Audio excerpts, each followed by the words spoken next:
পঞ্চম দিন টুর্নামেন্টের। তবে এই মুহূর্তে আঘাত পেয়েছেন, বেশ নিতে আঘাত পেয়েছেন, সম্ভবত বেশ কাতরাচ্ছেন যন্ত্রণায়। Another big match of the day between Sri Lanka and Iraq, and now tail is the call, and it's head. So Sri Lanka won the toss. ছিল লাইন আপটা ইরাক দলের শক্তিশালী দল, দু দফায় তারা রানার্স আপ হয়েছে বিশ্বকাপ কাবাডিতে। টুর্নামেন্টের অন্যতম ফেভারিট ইরাক, তাদের প্রতিপক্ষ শ্রীলঙ্কা। প্রথম 2 ম্যাচে হারলো শ্রীলঙ্কা, গত ম্যাচ জিতেছে তারা, যে কারণে মনোবল আজকে অবশ্যই পজিটিভ নিয়ে তারা শুরু করবেন। লাইন আপটা শ্রীলঙ্কা দলের এবং রনাক ভারতের। স্কোরার ব্যাংক প্রথম রেড ইরাক দলের, তাদের 77 নম্বর জার্সিধারী ফয়েজ বালবুল দুর্দান্ত খেলছেন এই টুর্নামেন্টে। ফয়েজ বালবুল প্রথম রেডটা তার কল্যাণে। 2021 সাল থেকে আন্তর্জাতিক টুর্নামেন্ট আয়োজন করছে নিজেদের দক্ষতা এবং যোগ্যতা দেখিয়ে বাংলাদেশ কাবাডি ফেডারেশন। প্রথম আক্রমণ শ্রীলঙ্কা দলের, সাদার মধ্যে সাদা রঙের জার্সি নাম্বার, বোঝাও সো টাফ। লাহিরু কোশালা একাধিক পয়েন্ট। এই মুহূর্তে বালবুল তিনি এসছেন, পা চালাচ্ছেন টলম্যান। একটা অপশন তৈরি করেছিলেন, তবে ওখানে স্লিপ খেয়ে পড়ে যাওয়ায় বডিটা কন্ট্রোলে নিতে পারেনি, সেখানে ধরাটা পড়েছেন। Very very bad luck. দেখুন যখনই বেড়ে যাচ্ছিলেন সাথে সাথে তার বডি ব্যালেন্সটা হারান। এবং এই মুহূর্তে ডাবল ব্যবধান Sri Lanka 12 and Iraq 6. Oh, successful raid. It's a fantastic raid. একাধিক ঠিকঠাক মতো মিডল্যান্ডটা ক্রস করে নিজের কোর্টে ফিরে এসেছেন। পয়েন্ট পেয়ে গেছে টিম শ্রীলঙ্কা।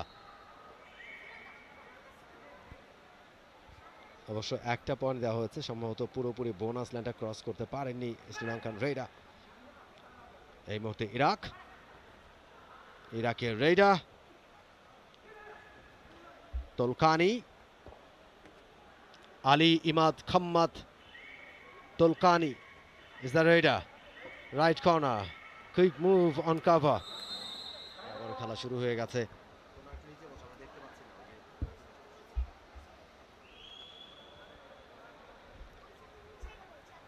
এবারে কিন্তু চেষ্টা করছেন রেইডার, শেষ মুহূর্ত পর্যন্ত চেষ্টা করেছেন, কিন্তু মিডল্যান্ডটা ক্রস করতে পারেনি। দারুণ একটা ট্যাকেল টিম ইরাকের কাছ থেকে, টিম ট্যাকেল, এবং রেইডার কট হয়ে গেছেন। পয়েন্ট পায়নি শ্রীলঙ্কা ওই রেইড থেকে। পাল্টা রেইড আলী ইমাদ খাম্মাদ তোলকানির কাছ থেকে। আলী ইমাদ বোনাস লাইনটা ক্রস করবার চেষ্টা, একাধিক পয়েন্ট পাবেন এবারে। It's confirmed 1 and 2। কোনো পয়েন্ট পায়নি এই রেড থেকে টিম ইরাক। পাল্টা রেড টিম শ্রীলঙ্কার। দর্শকদের একাংশ বেশ খোশ মেজাজে খেলা উপভোগ করছেন দর্শক সমর্থকরা। Maybe it's a successful red, but কতজন আউট হবেন সেটাই দেখবার বিষয়। সম্ভবত শেষ মুহূর্তে মিড লাইনটা ক্রস করতে পেরেছিলেন Raider. It will be the super Raid. Yes, 1, 2 and 3. Review unsuccessful. 4 points for Team Sri Lanka. It's a super raid. Ali Imad Khammad Tolkani. Empty raid for Team Sri Lanka. এবারে কিন্তু কট হয়ে যাবেন, বোঝাই যাচ্ছিল ওই জায়গায় ঢুকলে আপনার বেরিয়ে যাবার পথটাকে সুগম রাখতে হবে। অনেকটা ব্যবধান কমিয়ে নিয়ে এসছে টিম ইরাক। ফার্স্ট হাফের খেলা চলছে এই মুহূর্তে। 18 and 14 Sri Lanka, 18 Iraq 14। Hasan Faiz বালবুল Raider কট হয়ে গেলেন, কন্ট্রোল করতে পারেনি। 19 and 16 point. 19 for team Sri Lanka and 16 for team Iraq. এবারে কিন্তু কট হয়ে যাবেন রেইডার, কট হয়ে যাবেন। অ্যাঙ্কেল হোল্ডটা চমৎকার হয়েছে। দেন পরের ম্যাচে মুখোমুখি হবে নেপাল এবং ইন্দোনেশিয়া। বলতে বলতে আরও একটা পয়েন্ট শ্রীলঙ্কার জন্য। Good tackle for team Sri Lanka. All out হয়ে গেল টিম ইরাক এবং বোনাস পয়েন্ট শ্রীলঙ্কার জন্য। 3 পয়েন্ট তারা পেয়ে গেল। রেইডা অনেকটা ভেতরে ঢুকে গিয়েছিলেন কাভার অঞ্চল দিয়ে এবং সেখানে তিনি কট হয়ে গেলেন। নেপাল এবং ইন্দোনেশিয়া পরের ম্যাচে, it will be the big match of the day. Nepal এবং Indonesia do or die match for both teams. International kabaddi tournament, এরই মধ্যে কাবাডি বিশ্বে ব্যাপক সমাদৃত এই কাবাডি টুর্নামেন্ট 12টা দলের অংশগ্রহণে অনুষ্ঠিত হচ্ছে এবারের এই আসর, চতুর্থ আসর বঙ্গবন্ধু কাপ ইন্টারন্যাশনাল কাবাডি টুর্নামেন্টের। বলতে বলতে সেকেন্ড হাফের ফার্স্ট রেড শ্রীলঙ্কার পক্ষ থেকে 2 দলেই এই মুহূর্তে 7 জন করে প্লেয়ার রয়েছে। 7 জন ডিফেন্ডার ইরাকের কোর্টে, এবারে কিন্তু ব্লকড এবং ড্যাশ হয়েছে। রেইডার ছিটকে পড়েছেন কোর্টের বাইরে, তিনি কি আউট হয়ে যাবেন কিনা? নো। বাট প্রথম দুটো ম্যাচে জয়ের পর গতকালকে কিন্তু কেনিয়ার সাথে দুর্দান্ত একটা ম্যাচ ছিল, হাড্ডাহাড্ডি লড়াই। 50-47 পয়েন্টে কেনিয়ার কাছে হারে ইরাক। এই মুহূর্তে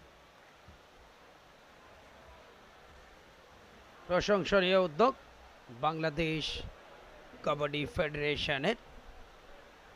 এবং এই মুহূর্তে আমরা রয়েছি 20তম ম্যাচে, এরপরে আরও 2টো ম্যাচ রয়েছে। নেক্সট ম্যাচে মোকাবেলা করবে নেপাল এবং ইন্দোনেশিয়া, গুরুত্বপূর্ণ ম্যাচ। পয়েন্ট যাচ্ছে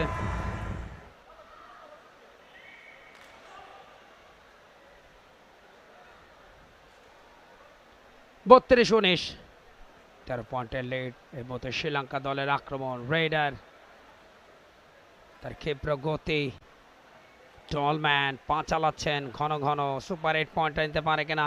ধরেছেন, yes, super 8 point, excellent block, super 8 point দুটি ইরাক দলের। কোর্টে কিন্তু বাড়বে একজন খেলোয়াড়, বালবুল, পুরো নাম ফাজ বালবুল। ক্ষিপ্র গতি সম্পন্ন রেইডার তাকে একেবারে ধরে চেলে ফেলে দিলেন, লাইন আউট করে দিয়ে এই পয়েন্টটা।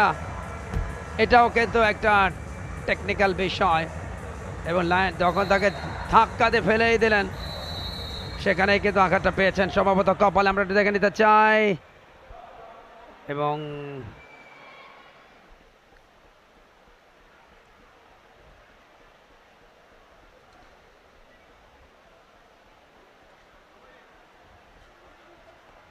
ইনসাইড আউটসাইড টস দেওয়ার চেষ্টা করছে, বেশ গতি ক্ষিপ্রতা ইরাক দলের।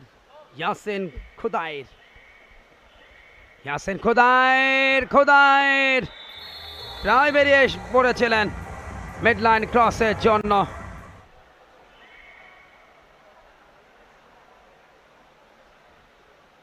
আজকে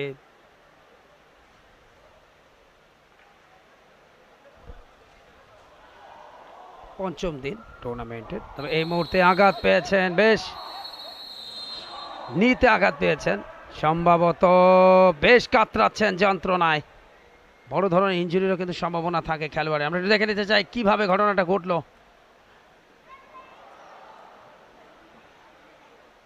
ও পাটা একেবারে একটু ডিফারেন্ট অ্যাঙ্গেলে পড়ে যায়, সেখানেই হাঁটুতে টান পেয়েছেন এবং যন্ত্রণায় কাতরাচ্ছেন খেলোয়াড়টি।